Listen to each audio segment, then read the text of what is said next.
Gracias. Vamos a empezar.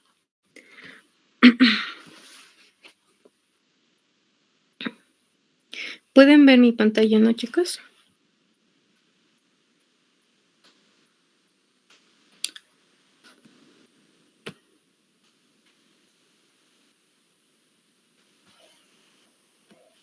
Ya, chicos. Como son 5 temas, el temario es muy amplio. Por ende, yo voy a decirles lo más resaltante de cada tema. Pero de igual forma ustedes tienen que estudiar todo el temario.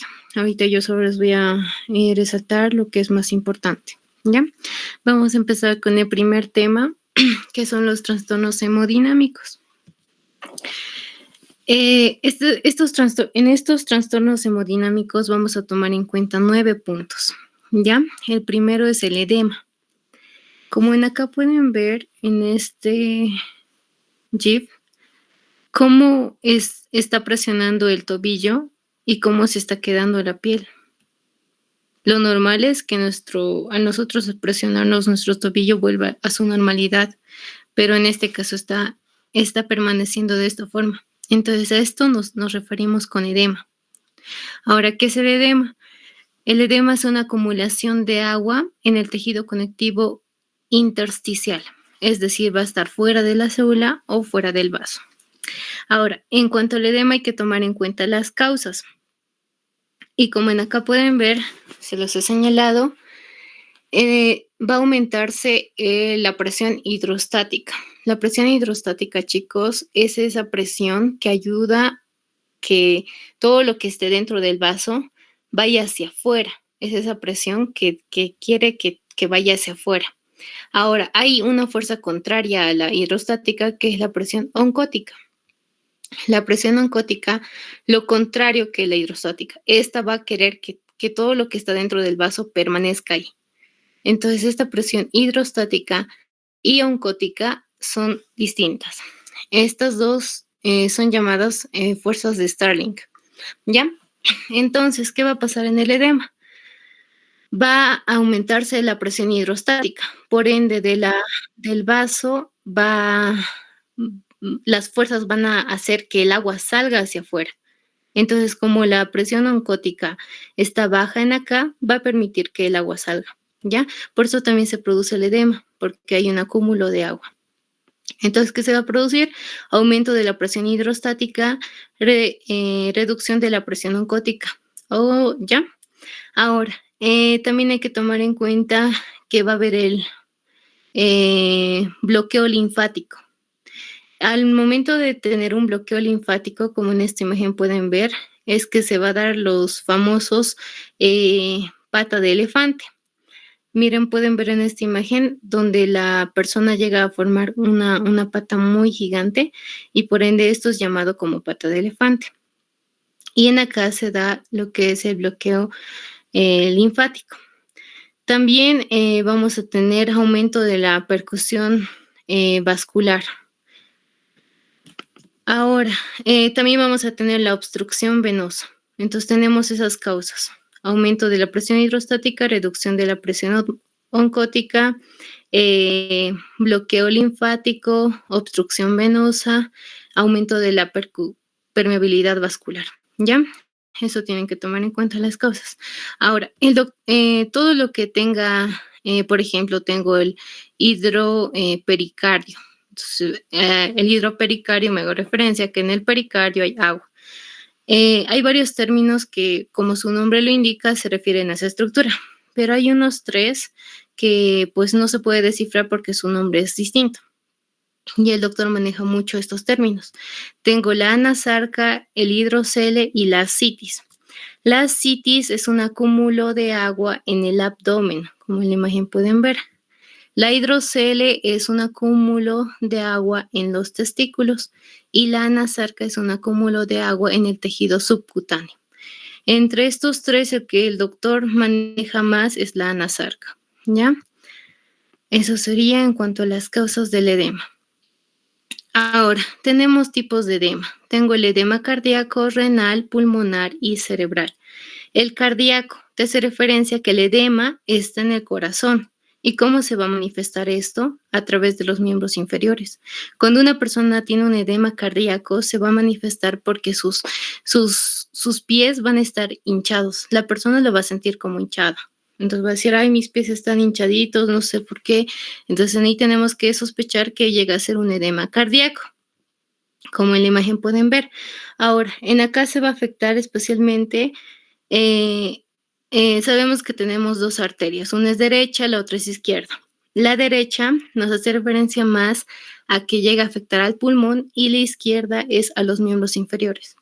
Entonces, en acá está afectando a los miembros inferiores, por ende es en el corazón izquierdo. Ahora, el renal también tiene manifestaciones en los miembros inferiores. También la persona se le va a hinchar los piecitos, pero lo que tenemos que tomar en cuenta es que la persona también va a tener los párpados hinchados, especialmente el párpado superior. Entonces, en ahí tenemos que determinar que la persona tiene un edema renal. Se le va a hinchar los párpados, se le va a hinchar los miembros inferiores. También la persona va a referir que al momento de orinar, orina espumoso, va a ser como espumoso, y también al momento de dejar el orín por un periodo, en abajo se va a formar tipo una arena blanquecina. Esta arena blanquecina te hace referencia a que está perdiendo albumina. Entonces hay que tomar en cuenta eso en cuanto al edema renal. Y el edema renal, obviamente, si no se lo trata, va a llegar a dar un síndrome nefrótico. Ahora, también tenemos el edema pulmonar, que obviamente va a afectar a nivel de los pulmones. Y luego tenemos el edema cerebral, que va a afectar a nivel del cerebro. En acá hay una variable que es el edema de altura. El edema cerebral de altura. Esto normalmente está en acá, en el alto. Cuando nosotros cambiamos de departamento, por ejemplo, alguien se viene de Santa Cruz hacia el alto, es un cambio de altura. Entonces la persona llega a tener un edema cerebral de altura. ¿Qué síntomas va a tener esta persona? Va a tener dolor de cabeza, alucinaciones, va a tener debilidad, entre esos chicos. Ahora, ese era el primer término que tenemos que mencionar, el edema. Ahora vamos a mencionar a la hiperemia. En la hiperemia tenemos dos tipos. Está la activa y la pasiva. La activa es cuando nosotros estamos haciendo ejercicio. Entonces, hiperemia me hago referencia a que hay más sangre. Cuando uno está corriendo, se va calentando su cuerpo y en ahí vamos a ver la hiperemia. También esto vamos a ver a nivel de la fiebre. Entonces, la activa está en personas deportistas, cuando hacemos deporte y en la fiebre. Ahora, la pasiva tiene mucho que ver con lo patológico. Esto a nivel del corazón, ¿ya? Entonces, la persona puede tener hiperemia, pero esto es debido a una alteración en el corazón. El tercer término que tenemos que manejar es la congestión pasiva crónica. En esto hay que tomar en cuenta los tres tipos. Está la pulmonar, la hepática y la de vaso. En la pulmonar va a haber, está muy relacionado con la insuficiencia cardíaca izquierda. ¿Ya? Hemos dicho que el corazón izquierdo está relacionado con el pulmón. Entonces, la persona cuando tiene una insuficiencia cardíaca izquierda, también llamada mitral, va a llegar a afectar de igual forma al pulmón. Ahora, en cuanto a la hepática, está de igual forma relacionado con la insuficiencia cardíaca derecha. En acá el doctor maneja mucho el término de nuez moscada. ¿Por qué? Porque hay una necrosis centrolobulillar, como en acá pueden ver. Como pueden ver cómo esta imagen histológica se asemeja a esta nuez moscada por esta parte. Entonces el doctor por eso maneja mucho el término de nuez moscada, pero en la congestión hepática se da la necrosis centrolobulillar. Eso es importante, suele entrar en parciales. Ya, ahora en cuanto al vaso. Histológicamente nosotros vamos a encontrar las células gamma Gandhi que van a producir microhemorragias, ¿ya? Entonces el doctor puede preguntarles, ¿en dónde se presentan las células gamma Gandhi? ¿En qué tipo de congestión? Entonces en ahí ya hay que tomar en cuenta que es en el vaso, ¿ya? Ahora, el cuarto término que tenemos que manejar es la hemorragia. En la hemorragia hay que tomar en cuenta la petequia, la púrpura, la quimosis, el hematoma y también, muy aparte de ello, la diátesis hemorrágica. La petequia, como en esta imagen pueden ver, son estos puntitos pequeños. La petequia se asemeja mucho a picadura de pulga, por ejemplo. Son muy pequeñitos y son rojitos. La púrpura es mucho más grande, como en acá lo pueden ver. Ya, entonces está la petequia que se asemeja a puntos como picadura de pulga, la púrpura ya es un poco más grande, como una mancha. Después tenemos la equimosis, como en acá pueden ver. Esta es la equimosis, ¿ya? Esta equimosis, pues de igual forma se puede dar cuando, no sé, una persona saca o enamorados se sacan chupones y así, y vamos a tener lo que es la equimosis. Después tenemos el hematoma. Hema es sangre, toma es tumor. Entonces en acá va a haber un acúmulo de sangre en una cavidad. Esto es mucho más, el pronóstico es mucho más fatal de este hematoma. ¿Ya? Después vamos a tener la diátesis hemorrágica. ¿Qué es la diátesis hemorrágica? Es una enfermedad hereditaria en el cual va a haber una falla en los factores de coagulación. Por ende, si hay una falla en los factores de coagulación, esta persona va a tener hemorragias espontáneas. Cualquier golpe leve, la persona va a empezar a sangrar. Entonces, esta diátesis hemorrágica es una enfermedad en la cual hay una falla de los factores de coagulación. Ahora, vamos a hablar de la trombosis. La trombosis, si no se lo trata, va a llegar a darte una embolia. ¿Ya? Va a dar una embolia. Ahora, tenemos dos tipos de trombosis. Tenemos la arterial y la venosa. La arterial normalmente se da por una lesión de la pared vascular. Ya va a haber una lesión en la pared vascular. La venosa se da por una éstasis, es decir, por un acúmulo. ¿Ya? La arterial es retrógrada, la venosa es anterógrada. Y lo que también hay que tomar en cuenta es que en la arterial vamos a tener las líneas de SAN. ¿Qué son estas? Acá hay blanco, rojo, blanco, rojo. De esta forma se ve. Mientras en la venosa no tenemos estas líneas. ¿Ya? Puede que el doctor les pregunte en este tipo de trombosis encontramos las líneas de SAM. Normalmente se da por una lesión de la pared vascular. Entonces tienen que tomar en cuenta que es la trombosis arterial. Entonces en la arterial encontramos las líneas de SAM y en las venosas no están las líneas de SAM. ¿Ya? Ahora hay que tomar en cuenta que esta arterial va a afectar al corazón, va a afectar al cerebro y también va a afectar a nivel femoral. Corazón, cerebro y femoral. Mientras la venosa va a afectar a nivel ilíaco y a nivel popliteo. Ahora, también tienen que tomar en cuenta la tríada de Virchow. ¿Qué es esta, chicos? Esta tríada es muy importante, porque gracias a esta tríada vamos a determinar que se ha formado una trombosis. Entonces, ¿cuál es la tríada de Virchow? Tenemos la lesión de la pared vascular, tenemos el flujo turbulento y también tenemos la hiperviscosidad. Entonces, el doctor les puede preguntar, uno de estos no pertenece a la tríada de Virchow para producir una trombosis. Entonces tienen que tener en cuenta esta tríada. Lesión de la pared vascular, flujo turbulento y también la hiperviscosidad. ¿Ya? Ahora, hay que tomar en cuenta también a los trombos murales, que estos normalmente se presentan en los aneurismas. Tenemos enfermedades cardíacas o vasculares. En esto hay que tomar en cuenta la endocarditis bacteriana, endocarditis de Liebman y endocarditis marántica. ¿Ya? La endocarditis bacteriana, como su nombre indica, bacteriana, se hace referencia a una bacteria. ¿Cuál es la bacteria que produce esta? Es el Staphylococcus viridans. ¿Ya? La endocarditis de Liebman-Sab, está relacionado con LES, que es lupus eritematoso sistémico. Esto puede que llegue a entrar en el proceso.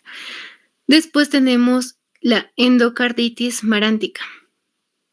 Te hace referencia a que no tiene nada que ver con las bacterias, sin embargo, en acá se va a producir el depósito de fibrina.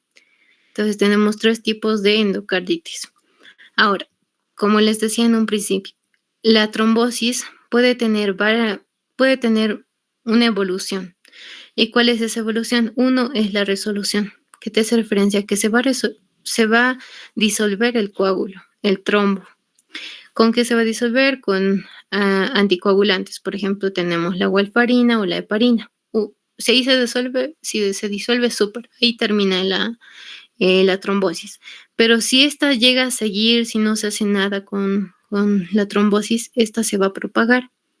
Una vez que se va a propagar, va a organizarse y va a empezar a canalizar. Al canalizar, va a empezar a endurarse. Y por ende ya se va a formar la embolia. Por eso, si no se trata la trombosis, llega a dar una embolia. Ahora vamos a hablar de la embolia. ¿Ya? De la embolia hay que tomar en cuenta que de igual forma, esta va a evolucionar a un infarto, ¿ya? A un infarto va a evolucionar. Si no se trata la embolia, se va a producir un infarto. Tenemos 5 tipos de embolia. Tengo la sólida, la pulmonar, la líquida, la gaseosa y la grasa. La sólida, hay que tomar en cuenta que se da en un 65 o un 70% por el ventrículo izquierdo. El infarto se da en los miembros superiores, inferiores, en el cerebro y en las vísceras, en cuanto a la sólida.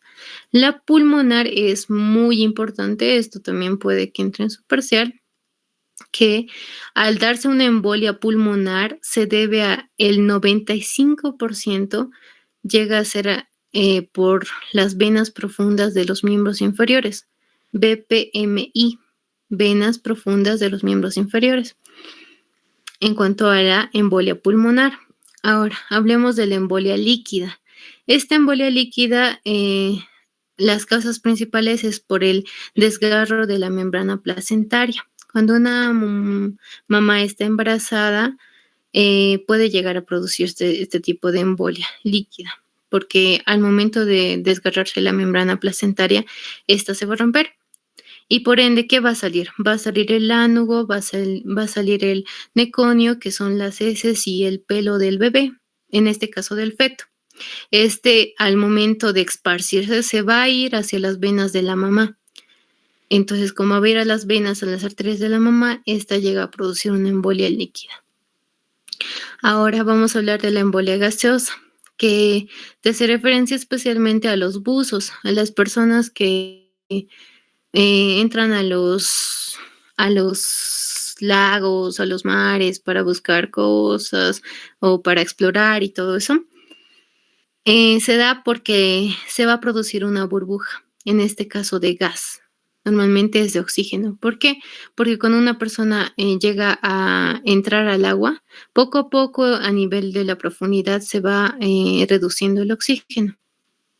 Pero si esta persona sale de repente, rápidamente, se va a producir las burbujas de oxígeno y por ende llega a tener un infarto gaseoso. Ahora, también tenemos a la embolia grasa. Esta embolia grasa se da en personas que son obesas y también se da para las personas que llegan a hacerse el procedimiento de liposucción. Entonces, ¿cuál es el desarrollo de la embolia si es que no se la trata? Es un infarto. Ahora vamos a hablar del infarto. El infarto es una necrosis por falta de la percusión sanguínea, ¿ya? El 95% es por un tromboembolismo, ¿ya? Te hace referencia, como decíamos anteriormente, que si no se trata la embolia, llega a dar un infarto. Entonces, en acá te está diciendo que el infarto se da en un 95% por un tromboembolismo, ¿ya? Este infarto llegamos a tener 2 tipos, el anémico o blanca y la hemorrágica o roja. El anémico o blanco te hace referencia a que este infarto se da en órganos que tienen una irrigación sanguínea arterial. ¿Cuáles son las que tienen una irrigación sanguínea arterial? Está el corazón, está el vaso y está el riñón. Ahora, en cuanto a la hemorrágica roja, es cuando se da en órganos donde tiene doble irrigación sanguínea arterial.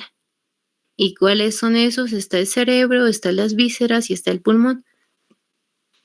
Entonces, en la blanca está por una irrigación, en la roja está por doble irrigación. Ahora vamos a hablar del shock. ¿Qué es el shock? Es un colapso circulatorio. Se da por la hipopercusión, por la disminución del gasto cardíaco, por la hipoxia tisular. Tenemos 4 tipos. Tengo la hipovolemia, tenemos el neurógeno, tenemos el séptico y también vamos a tener el cardíaco. ¿Ya? Como sus nombres indican, el cardíaco te hace referencia a que está fallando el corazón. El séptico te hace referencia a que se debe a bacterias. La persona quizá ha tenido una infección muy grande y las bacterias se han esparcido por todo su cuerpo. Entonces ahí vamos a tener un shock séptico. Después tenemos el neurogénico, que se da especialmente porque se ha afectado el sistema nervioso. Y el hipovolémico se da, por ejemplo, cuando una persona llega a tener un accidente muy fuerte, va a empezar a desangrarse. Y al desangrarse va a perder mucha sangre. Entonces en acá la persona va a tener un shock hipovolémico. Ahora, tiene etapas este shock. Tengo el no progresivo, el progresivo y el irreversible. El no progresivo te hace referencia a que la persona se la puede rehabilitar, puede volver a estar mejor con los cuidados necesarios. En el progresivo te hace referencia depende mucho del sistema inmunológico de la persona, pero si la persona llega a salvarse, todo bien, pero si es que pues su cuerpo no aguantara, puede llegar a la muerte. Y el último es el irreversible, como su nombre indica, es irreversible. No puede volver a su estado natural, ya se han perdido varias cosas. Entonces, este irreversible llega a causar la muerte al paciente. Ahora vamos a hablar del SIT, del SIT, que es una coagulación intravascular diseminada. Este SIT sí es importante, chicos, es muy importante. ¿Qué te hace referencia a este SIT? Que también se lo conoce como coagulación intravascular de consumo. Es de consumo. ¿Por qué? En acá va a haber disminución de plaquetas, va a haber disminución de protrombina y del fibrinógeno. ¿Por qué? En estas personas que tienen SIT se va a generar trombos. Entonces, para el trombo, ¿qué necesito? Necesito plaquetas, protrombina y fibrinógeno, esos 3. Se va a generar el trombo, pero también se va a disolver.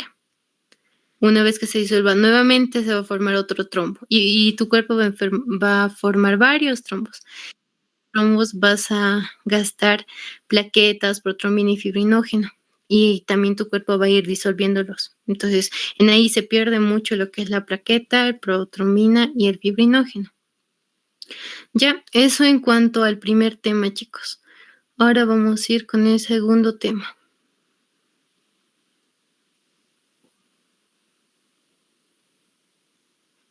Ya, vamos a hablar de las enfermedades inmunitarias.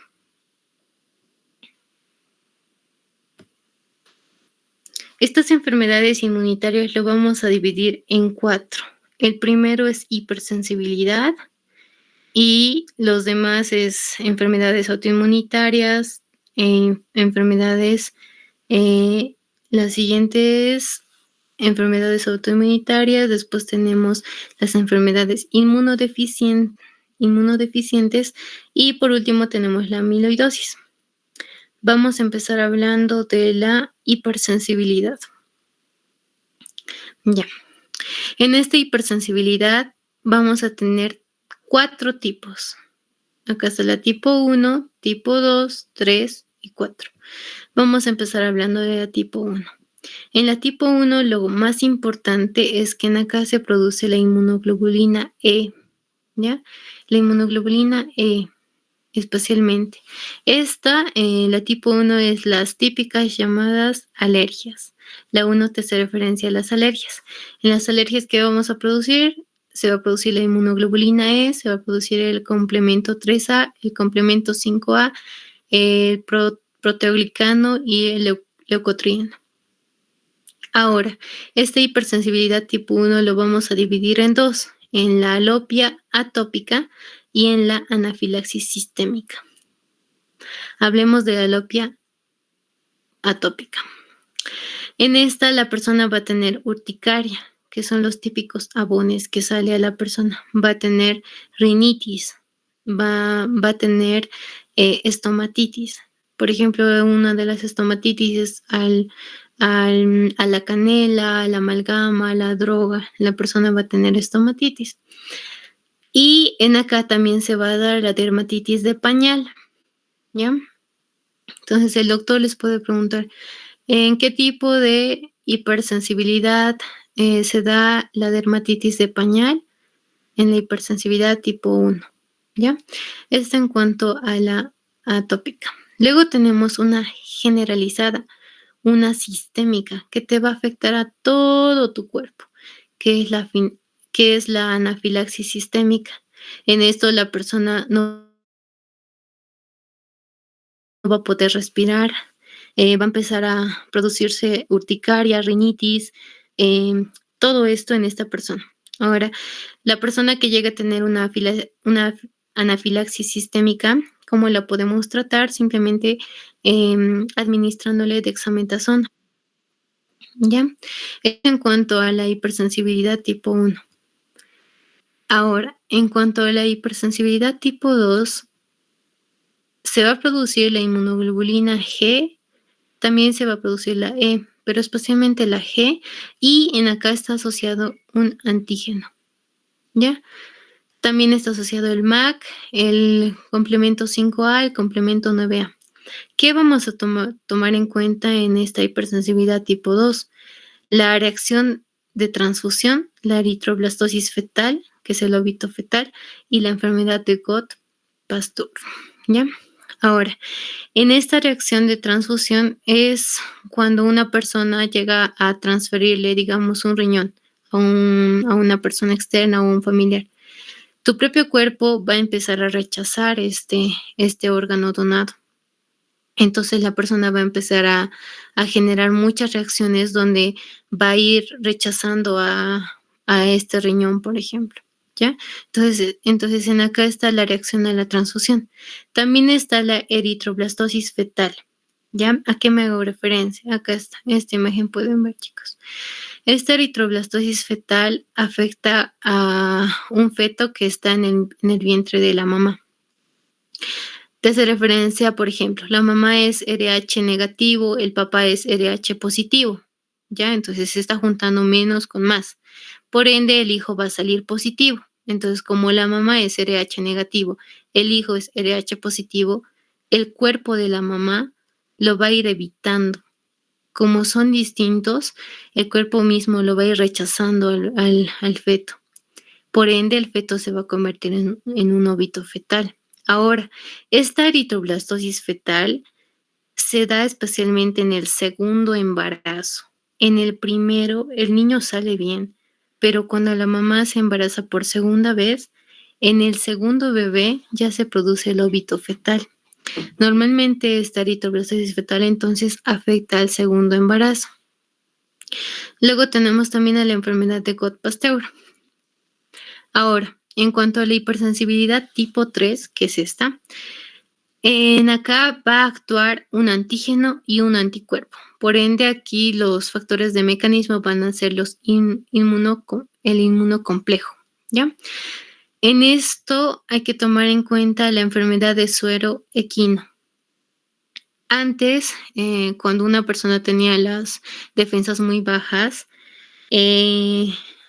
determinaron que los caballos tienen anticuerpos, inmunoglobulinas, que son parecidas a nuestros anticuerpos y inmunoglobulinas. Y por ende antes se les daba el suero de equino. pero este suero ha causado reacciones. Esta reacción, por ejemplo, acá pueden ver en la imagen, se le daba el suero, pero después de 15 minutos ya empezaba a tener esta urticaria, estos sabones que pueden ver, ¿ya? Después tenemos a la reacción de Artus, que esta ya es local. En esta local se da especialmente cuando se administra medicamentos a nivel intramuscular. Estos medicamentos que se administran a nivel intravascular, la persona todo normal en el momento, pero después de 4 a 10 horas ya empieza a tener los síntomas que son la urticaria, la rinitis, ya empieza a tener ardor. Entonces, en la reacción de Artus va a haber una vasculitis necrotizante. Entonces, esto se referencia a que en esa zona se llega a producir una vasculitis necrotizante. Por ejemplo, le han vacunado a nivel del glúteo, por ejemplo. Entonces, en ahí se va a producir una vasculitis necrotizante.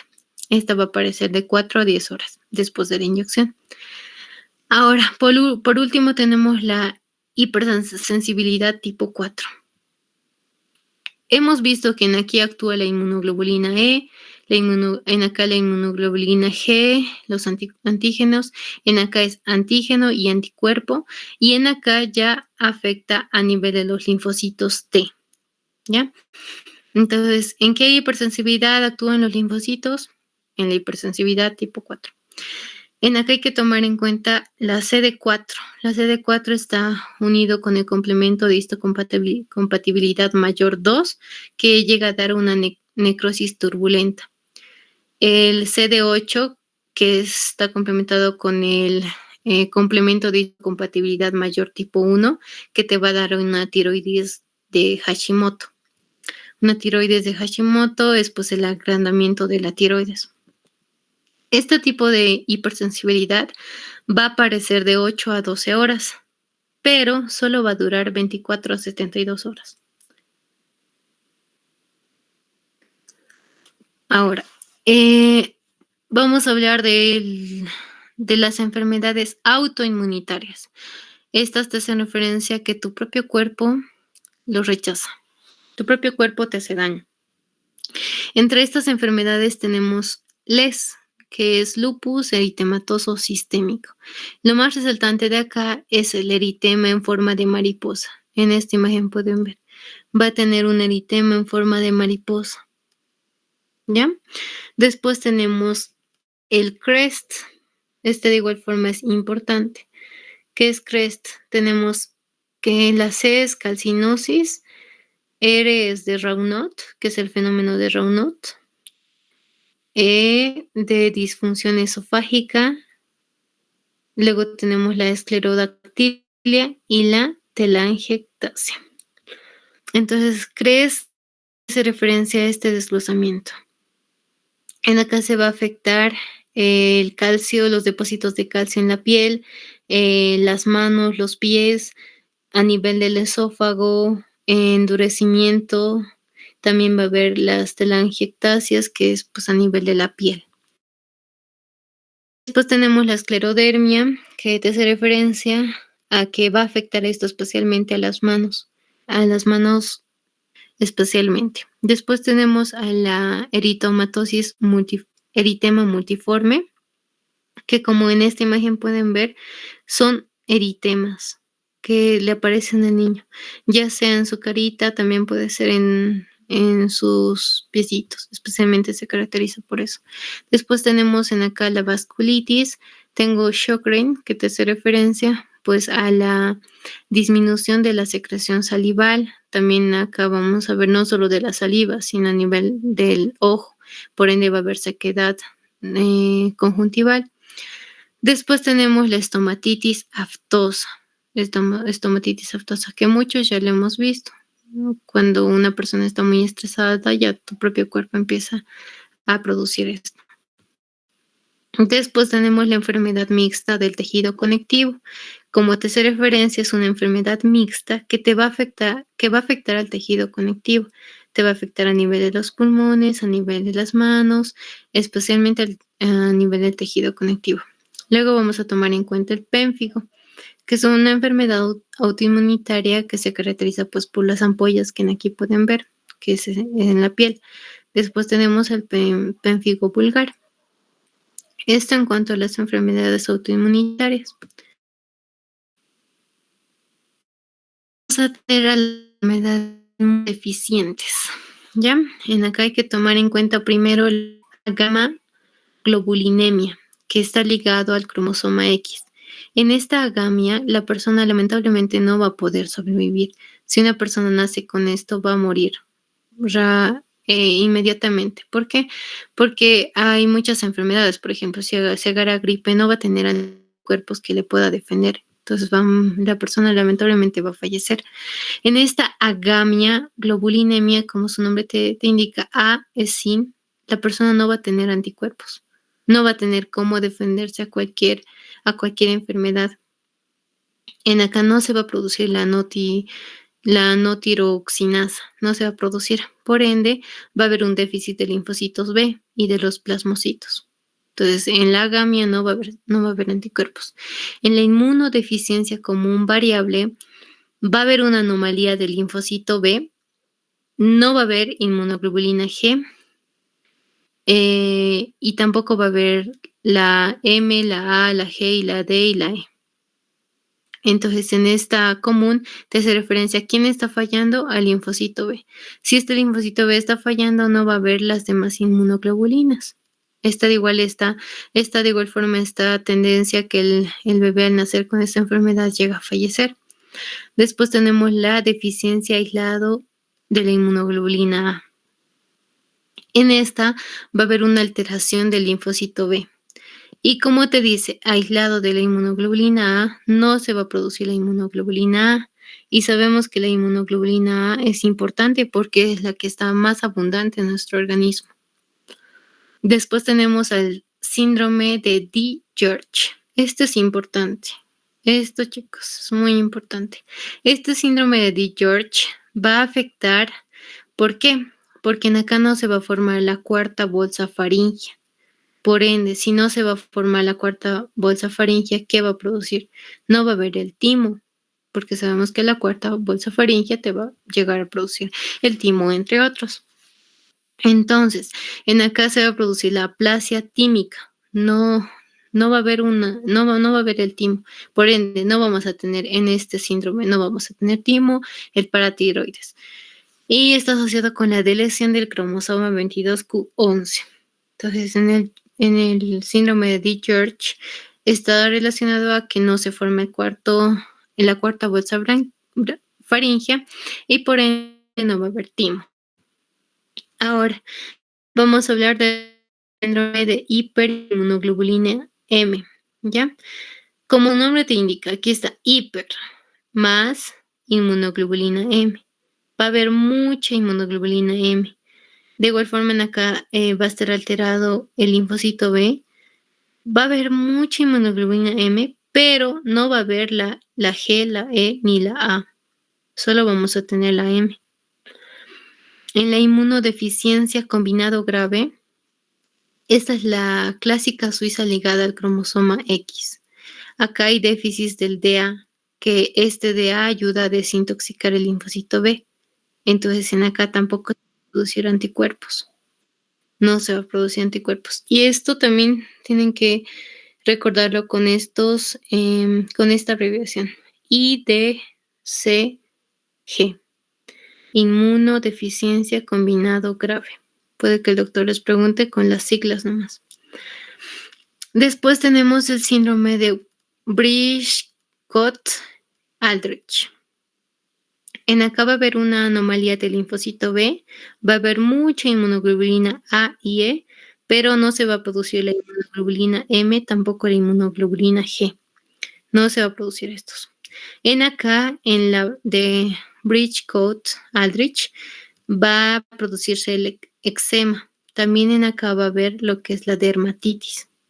Entonces, ¿en dónde se produce la dermatitis y el eczema? En el síndrome de Brish-Kott-Aldrich. ¿Ya? Entonces tienen que tomar en cuenta eso. Ahora, de amiloidosis. La amiloidosis es un acúmulo de la amiloide en los ganglios linfáticos, ¿ya? Y como en acá pueden ver, esta va a tener muchas sintomatologías. Por ejemplo, va a tener fatiga, va a tener macroglosia, problemas del corazón, va a tener enfermedades, problemas gastrointestinales, disfunción eréctil, artroplastía de la cadera, entre otros. ¿Ya? Eso sería en cuanto al tema de enfermedades inmunitarias. Ahora vamos a hablar de los trastornos nutricionales. A ver, de los trastornos nutricionales, ¿ya? A ver, espérenme un ratito. Creo que hay solicitudes.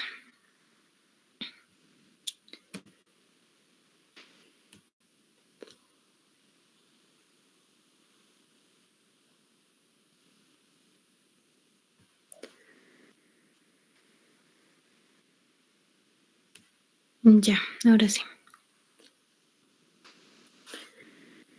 Ya, ahora vamos a hablar de los trastornos nutricionales, que esto ya lo habíamos visto. Vamos a hablar de la fatorexia o también llamada metarexia, anorexia y bulimia. Esto en esto, chicos, quiero añadir en la anorexia que la persona va a tener caquexia. ¿Qué es caquexia? Lo que pueden ver en esta imagen. Es una desnutrición severa. La persona va a estar tan desnutrida que sus huesitos se le van a notar y la carita va a estar muy delgada. Entonces, ¿en dónde encontramos la caquexia? Encontramos en la anorexia. Hemos dicho que la fatorexia y la anorexia son totalmente lo contrario. La persona gordita se ve flaca en acá y en acá la persona flaquita se ve gordita. ¿Ya? En la bulimia es pues ese impulso de comer mucho, ya después lo bota y en acá vamos a tener patologías dentales, gastroenteropatías, entre otros. Después tenemos la malnutrición proteica calórica, que hemos tomado en cuenta aquí el kwashiorkor y el marasmo. En el kwashiorkor, la persona va a tener un edema abdominal, como en acá pueden ver. Y este kwashiorkor se da en niños, donde consumen mucho carbohidrato, pero no poca proteína. En el marasmo ya es en bebés recién nacidos, en donde no tiene ni carbohidratos, tampoco tiene proteínas y por ende tiene una desnutrición severa. Ahora vamos a hablar de la vitamina A, también llamado retinol, ácido retinoico, betacaroteno. ¿A qué va a afectar? Especialmente a los ojos, hemos dicho. Por eso acá están las imágenes de ojos, ¿ya? Va a tener la nictalopia, va a tener lo que es la sequedad del globo ocular, va a tener las manchas de Bitot, va a tener la metaplasia, va a afectar a nivel del ciclo menstrual de las chicas. Luego tenemos la vitamina D, que esta va a dar lo que es el raquitismo. Este raquitismo se va a dar en un niño y como en esta imagen pueden ver, sus miembros inferiores están arqueados, va a tener abombamiento a nivel de los bracitos, de los pies. La persona va a tener un cráneo abombado, va a tener surco de Harrison, rosario raquítico, entre ellos. Y también tenemos el pecho de tordo.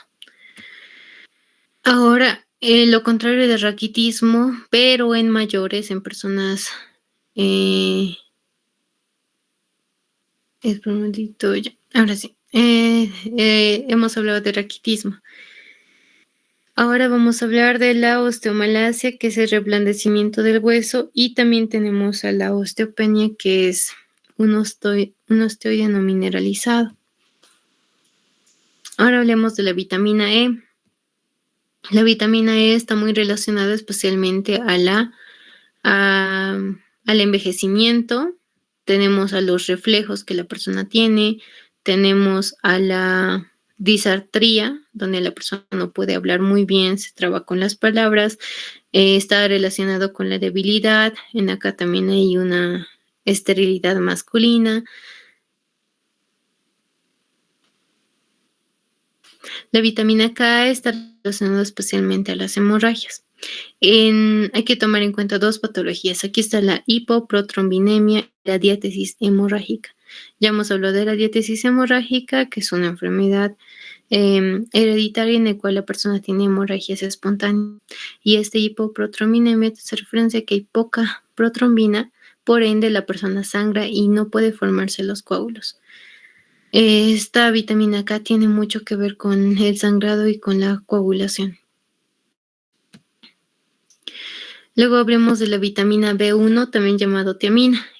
Aquí tienen que tomar en cuenta las polineuropatías, porque está muy relacionado con el sistema nervioso, ¿ya? Hay que hablar del beriberi seco y del beriberi húmedo. El beriberi seco tiene pues polineuropatías, y entre el seco y el húmedo la diferencia es que en el húmedo también llega a afectar a nivel cardíaco. En el seco no afecta a nivel cardíaco. El Wernicke y Korsakoff es donde se va a producir las encefalopatías y se da especialmente en personas pues, que toman mucho. La B2. En la B2 vamos a tener lo que es la sequedad ocular, que es la conjuntivitis, luego tenemos la dermatitis seborreica, luego tenemos la glositis, especialmente tenemos la glositis y también lo que llega a ser la sequedad en los ojos. Luego tenemos la vitamina B3, que en acá es las 4D, pero también se la puede asociar con 4Ds. Y la cuarta D es la muerte, pero en inglés, death. Entonces en acá está la dermatitis, diarrea, demencia y la muerte. Y en acá hay que tomar en cuenta la pelagra. La B6 está relacionada con la depresión, con la glositis y con la queilitis angular. Después tenemos la vitamina B12, otro nombre con el que se conoce es la cobalamina. En este déficit de la vitamina B12 vamos a tener la anemia megaloblástica. Esto es igual muy importante, chicos. La anemia megaloblástica. Luego tenemos la vitamina C o el ácido ascorbuto, que te va a dar lo que es el escorbuto, y también este déficit de la vitamina C va a afectarte a nivel de la cicatrización. Va a fallar la cicatrización si uno tiene un déficit de la vitamina C. Y finalmente vamos a hablar del magnesio. Este magnesio lo vamos a ver en la preeclampsia y también cuando hay déficit del magnesio, la persona pues va a estar de bajo humor. Pero si nosotros consumimos magnesio, se va a secretar lo que es la serotonina, y la serotonina es una hormona de la felicidad que pues te va a ayudar en tu ánimo. Ahora vamos a hablar de las neoplasias. En las neoplasias, chicos, tienen que tomar mucho en cuenta el cuadrito que el doctor les ha mostrado en las teóricas, que es este. Ya este cuadrito tienen que tomar en cuenta. De esto es, literal, es lo más importante del tema de neoplasias. ¿Ya? Te hace referencia al grado de diferenciación. En el benigno es poco diferenciado y en el maligno puede ser bien, medio o pobremente diferenciado. En cuanto a la tasa de crecimiento, en el benigno va a ser lento, pero en el maligno va a ser rápido y errático, que te hace referencia a que va a ir rápido y por meses va a ir lento. Luego va a volver a avanzar rápido e incluso puede llegar a la muerte. Luego tenemos la forma de crecimiento, que esto igual es muy importante.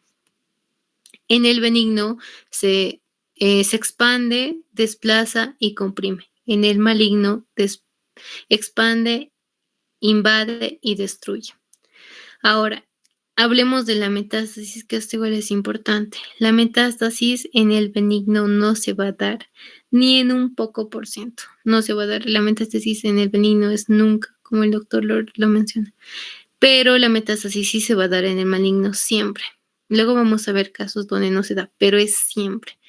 En cuanto al pronóstico, en aquí es bueno, en aquí es malo. El tratamiento en acá es quirúrgico, en acá es quirúrgico, pues también está correlacionado con la quimioterapia y la radioterapia. Ahora, estas neoplasias van a ser autónomos. Te hace referencia a que no van a depender de nadie. Entonces van a crecer, por eso estas neoplasias van a crecer. Y estos no van a responder a los factores de inhibición. En nuestro cuerpo van a haber factores de inhibición que le van a decir, detente, no puedes seguir avanzando, pero estos no van a responder, no van a respetar a nuestros factores de inhibición. Sin embargo, sí van a responder a los factores de crecimiento. Entonces, gracias a estos factores de crecimiento, la neoplasia va a ir creciendo más y más. Ahora, el carcinoma te hace referencia a una neoplasia en el epitelio. Y el sarcoma te hace referencia a una neoplasia en el tejido conectivo. Esto es muy importante, chicos, muy importante. Carcinoma, tejido epitelial. Sarcoma, tejido conectivo.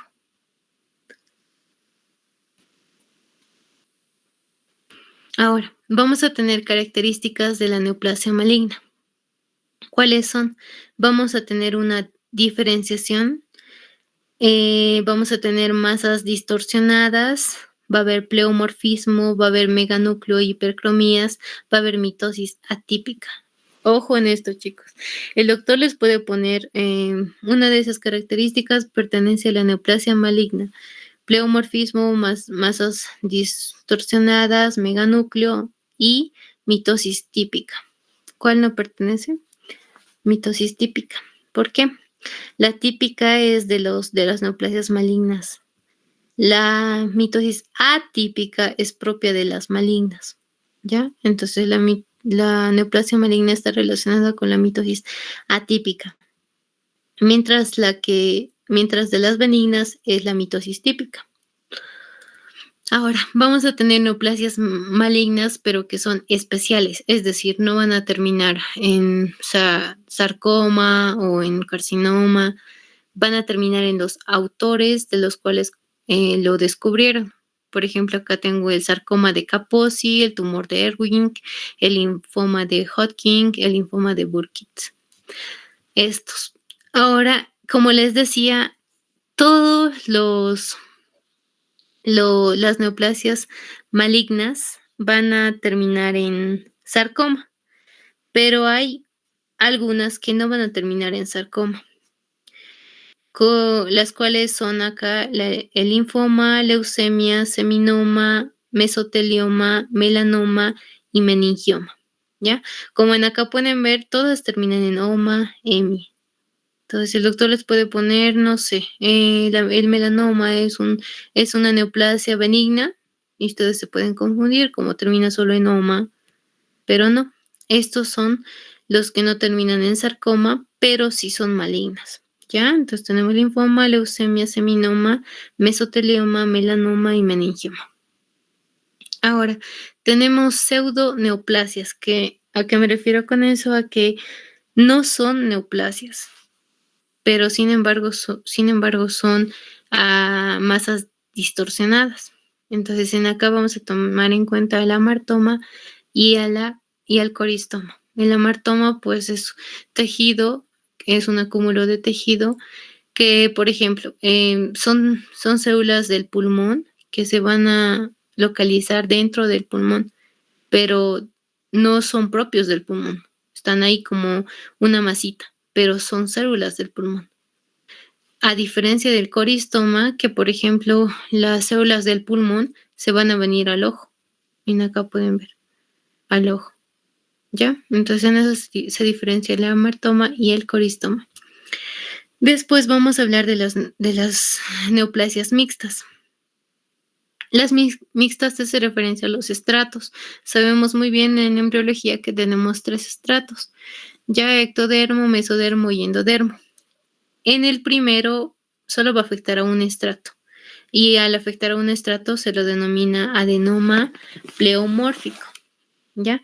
Pero cuando llega a afectar a más estratos, se lo va a denominar teratoma dermoide, ya como en esta imagen pueden ver. Este dermoide es importante porque al abrir esta neoplasia, vamos a abrirlo y en acá vamos a encontrar de todo. En acá va a haber pelos, va a haber grasa, va a haber, células sebáceas, va a haber células sudoríparas, o sea, en acá va a estar de todo porque está afectando los 3 estratos, ¿ya?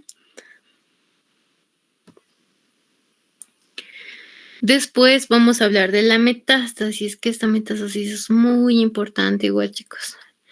La metástasis se da en los tumores malignos. Tiene vías de diseminación. Una es la linfática y la otra es la hematógena.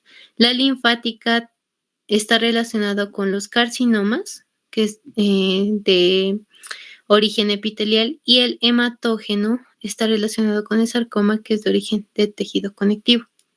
¿Ya? Entre estos dos, el más grave es el hematógeno. ¿Por qué? Porque si se está expandiendo por toda la sangre, va a afectar más, a diferencia del linfático, porque vamos a encontrar pues, ganglios linfáticos, pero estos están por segmentos, a diferencia del hematógeno. ¿Ya? Ahora, también les estaba diciendo que todos los tumores malignos te van a dar metástasis, pero hay 2 que no te van a dar metástasis. Y esto es a excepción. A excepción. Entonces, ¿cuáles son los que no te van a dar metástasis, pero son malignos? Es el carcinoma vasocelular, los gliomas y los astrocitos. Estos gliomas y astrocitos tienen que ver mucho con el sistema nervioso, ¿ya? Ahora, la persona que va a tener neoplasias suele tener caquexia. ¿Por qué? La persona ya no tiene ganas de comer, se siente muy debilitada, tiene sueño. También en las personas que tienen neoplasias, los doctores suelen recomendar que no consuman la vitamina B12, porque la vitamina B12 te va a ayudar al crecimiento, a la duplicación de tus células. Y la vitamina B12 es muy buena, pero en las personas que tienen neoplasias, esta vitamina no va a diferenciar, estas células son de malignas y estas son buenas. No, a todas va a hacer crecer. Entonces, por eso también es recomendable que la persona que tiene una neoplasia no consuma esta vitamina para evitar que siga creciendo la neoplasia. Luego vamos a ver la estadificación, que es la TNM. T, tumor, N, neoplasia, M, metástasis. Ya en acá van a ver la estadificación. Esto también tienen que tomar en cuenta. Puede que el doctor les pregunte en el estadio 2 de la metástasis cómo es, o más o menos les puede explicar, les puede poner incisos, pero esta tablita sí es importante. Eso sería en cuanto al tema de neoplasias. Ahora vamos a ver las enfermedades autoinmunitarias. Ya. En estas enfermedades autoinmunitarias tienen que tomar en cuenta varias cosas. Entre ellas está la lesión mecánica, ¿ya? Mecánica te hace referencia pues a algo externo, lo cual ha lesionado tu organismo, tu cuerpo. Hay que tomar en cuenta la abrasión, laceración, incisión y contusión. Abrasión, como en esta imagen pueden ver, es como un rasguño. Literal, cuando nosotros nos rasgan, vamos a tener una abrasión, porque es un rasguño. Luego tenemos la laceración, en el cual es un estiramiento. Y en aquí hay un puente, porque en acá pueden ver en esta imagen, hay un puente, no se ha cortado todo. Simplemente ha habido un estiramiento, pero sigue habiendo un puente entre las dos porciones que quisieron separar. En la incisión ya es un corte Y en acá pueden ver el corte. En acá también pueden ver el corte. Y en acá ya no hay el puente, porque lo ha cortado. ¿Ya? Y la contusión es el golpe. Cuando una persona golpea, pues se va a producir un hematoma. Estos tienen que tomar en cuenta. Luego está la lesión de las quemaduras, el cambio térmico.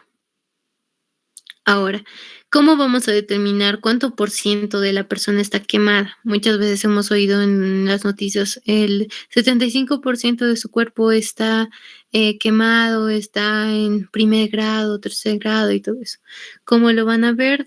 De acorde a los 9, como en esta imagen pueden ver, la cabeza suma 9%, el tórax 9%, las piernas 9%, y todo esto va sumando 9% hasta dar el 100%. ¿Ya? Después hay que tomar en cuenta los grados de quemadura. Tenemos el primer grado, segundo y tercero. El más grave es el tercer grado. El primero no es muy grave. El segundo ya es donde vamos a tener las típicas ampollas. En el tercero, la persona incluso llega a no sentir dolor porque la quemadura ha sido tan grave que ha producido necrosis en el área. Entonces la persona, esa área se suele ver de manera oscura, de manera negra, porque se ha producido una necrosis. Luego vamos a ver el síndrome respiratorio. En este te hace referencia pues al aire que nosotros consumimos. En acá hay que tomar en cuenta la bronquitis crónica, el enfisema, el asma y el neumoconios. Ahora, también tienen que tomar en cuenta estos términos. La antracosis, que te hace referencia a inhalar metal, la silicosis a inhalar sílice, la bisinosis a inhalar algodón y la vagacosis a inhalar caña de azúcar. Después hay que tomar en cuenta el tabaquismo.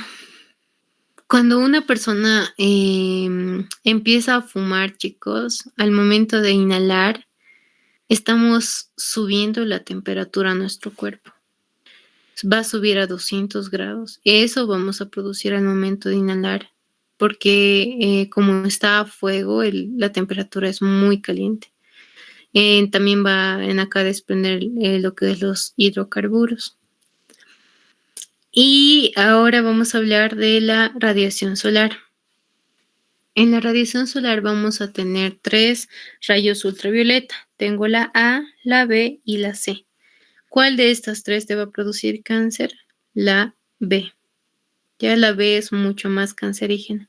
Es de la que más nos tenemos que cuidar porque puede producirte cáncer de la piel.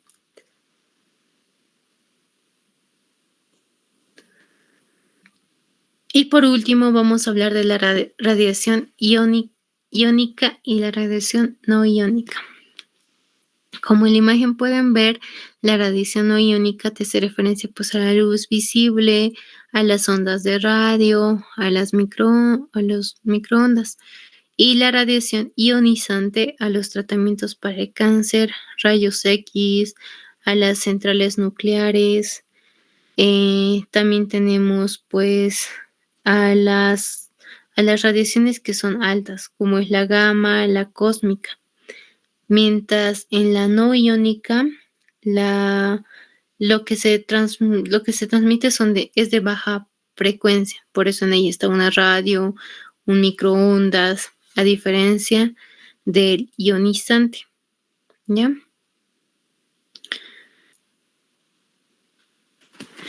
Eso es todo, chicos. El temario es muy amplio de los 5 temas, así que yo les recomiendo que vayan estudiando todo lo que el doctor les ha dado. Todo lo que ahora les he mostrado es lo más relevante, lo más importante de cada tema. Y solo eso, chicos. Vayan estudiando todo y espero que les vaya muy bien el día miércoles.